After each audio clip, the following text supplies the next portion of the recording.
Hey everyone, it's Fun Around, and my name is Jordan, and welcome to Thursday Night Football for Week 3. Let's jump right into these picks. You'll see images that come up on the screen. Those will be from a data app called Outlier. There's a link in the description that'll give you a 7-day free trial for Outliers. We have pretty nice weather for this game. I looked at, I had my VPN on at first for Japan, and I looked at and it said 20 degrees, and I was like, oh my gosh, it's gonna be really cold there. And then I realized it was Celsius, so it's gonna be very nice in the 70s. And I checked the rain. It looks like there's not going to be any rain as of right now. So we have the Patriots versus the Jets. And my first pick is going to be one of my favorite players in the NFL. This guy right here, Garrett Wilson. I like for him to have a pretty good game. DK Metcalf just had a really good game versus the Patriots. And Jackson Smith and Jigba also had a really good game versus the Patriots. Both of them, DK and Smith and Jigba, had over 100 yards receiving. I like Garrett Wilson to go over 22.5 yards over his longest reception for minus 115. So why am I not going with his total yards? I do think it's still a good play, and the Patriots are giving up the 4th most receiving yards overall 2 weeks into the season. They play against Jamar Chase, who had 62 yards and a long of 28. So he hit the long there.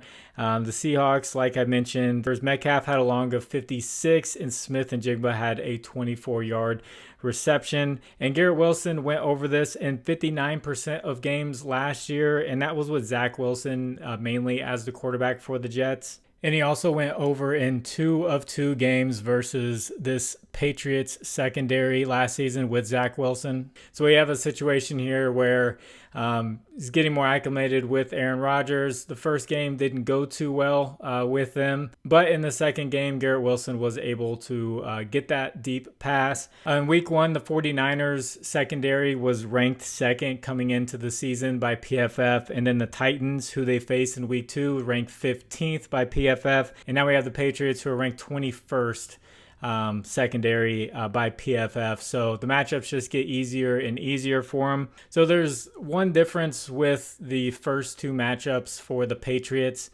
where they gave up a ton of receiving yards. They didn't give up that many rushing yards with the Bengals and the Seahawks, so they were kind of forced to pass the ball more. Here with the Jets, I feel like they are going to have a little bit more success running the ball with Breece Hall. So the Jets needing to pass the ball all the time isn't necessarily going to be there unless they go down in this game, which I don't think they will. I think it will be a tough fought game just because of the way the Patriots play. But for yards wise, I do like Garrett Wilson just to get a big catch and have a good game with yards, but I know Breece Hall will probably have a good game too, which they were shutting down their running backs in previous matchups. So if you guys could, please like the video, and if you haven't, please subscribe to the channel. If you have a little bit of extra time, could you leave a comment for the algorithm? You can just put a number. You can put like the number 7, and that'll help get this video out there for more people to see. Thank you to anyone who does that. And also, if you'd like to try out Bet365, I have a link in the description that'll take you there for their promo. You bet $5, you get $200 back in bonus bets. Pretty sweet deal. I thank you to anyone who uses that. And then this second pick, you probably won't see this all over the place. I did a lot of digging and I found a Patriot play. I wanted to find one for each side because I didn't do that in the last Thursday Night Football game. But it's not a big name, not a sexy name or anything like that. I like Antonio Gibson over 18.5 rushing yards at minus 115. Gibson is the backup running back to Ramondre Stevenson for the Patriots. He actually outrushed him last game with 96 yards to 81 yards, and he got about half the carries. He got 11 carries, and Ramondre Stevenson had 21 carries. So Antonio Gibson's averaging 9 rushing attempts on the season. He had 7 in the first game, 11 in the second game, and it really paid off there in the second game. So I think he may have earned himself some more rushing attempts coming into this game. And when it comes to the Patriots, from what we've seen from week 1 and week 2, the game plan is pretty simple. It's run the ball, run the ball as much as you can, hit short passes with Jacoby Brissett. And if you have a mismatch with the tight end, Hunter Henry, throw it to him as much as you possibly can. They had that mismatch in week 2 against the Seahawks, and Hunter Henry had an amazing game. But I feel like if the mismatch isn't there, it's going to be just short passes to other guys and not all Hunter Henry. But mainly, they're going to want to run the ball as much as possible and keep this game close, keep the clock running. And the Jets coming into the season were rated very, very high. They were supposed to be one of the best defenses coming into the season, and they haven't quite been that just yet. So running backs are giving up 4.5 yards per carry. That's kind of in the middle of the league, just a little bit less than what the Seahawks gave up. So Antonio Gibson played for Washington last year. I looked at last year's data. He didn't get too many carries, but any game that he got 6 or more carries, he went over this line, and that was 5 different times. So he was 5 for 5. He did play against the Jets, and he got 9 carries against them and finished with 30 rushing yards. So my math tells me we need around 20 rushing yards, 19. And if he's averaging 9 carries a game, he just needs a little bit over 2 yards a carry to go over this line. We know he should be better than that.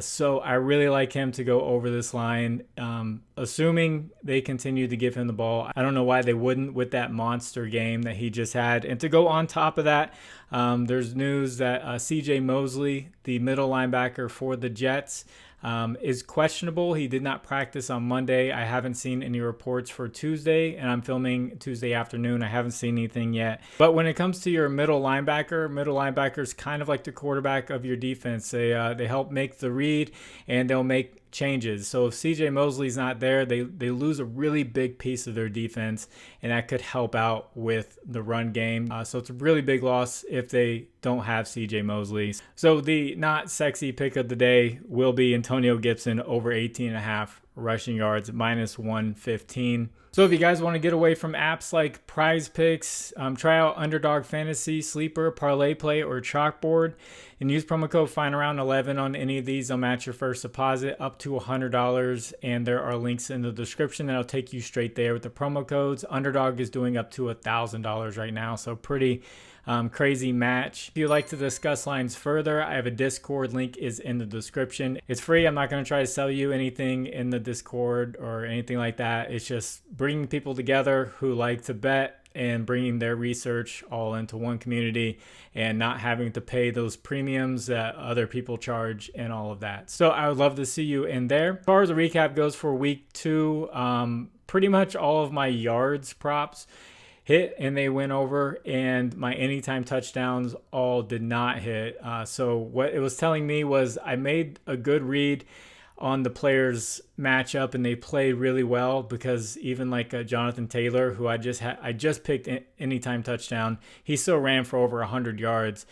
So I'm going to be a little bit more hesitant on anytime touchdowns. I know I said I loved them last video, but if I can find that really good matchup, I'm going to look for them to go over on yards, definitely. But I had Cooper Kupp anytime touchdown. He got injured. I had that Jonathan Taylor anytime touchdown. He didn't get it. I think there was one goal line opportunity there near the end, and they didn't want to run any clock out, so they passed the ball. And Alec Pierce ended up with a receiving touchdown, so not really a goal line opportunity there for him.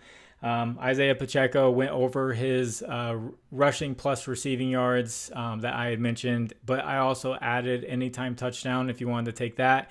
He had 3 different opportunities to run one in, and he wasn't able to get it. But for the rest of the game, they put Steele in near the goal line, the fullback, and Pacheco didn't really get those opportunities anymore. And then my not so sexy picks: Brock Purdy over yards, hit pretty easily. I was expecting that game to be a little bit close, but not like that close to where, he needs to be throwing that much, but he still went over. And then my also not so sexy pick that I didn't see many people taking, but it hit very early, it was Austin Eckler over receiving yards.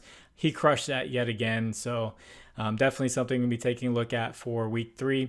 So that's my 2 picks for Thursday Night Football. I will try to get out a week 3 Sunday games video out earlier than I usually do because I'm not doing WNBA right now until the playoffs start. So God bless you all. It's final round. My name is Jordan. I will catch you on the next one. Bye.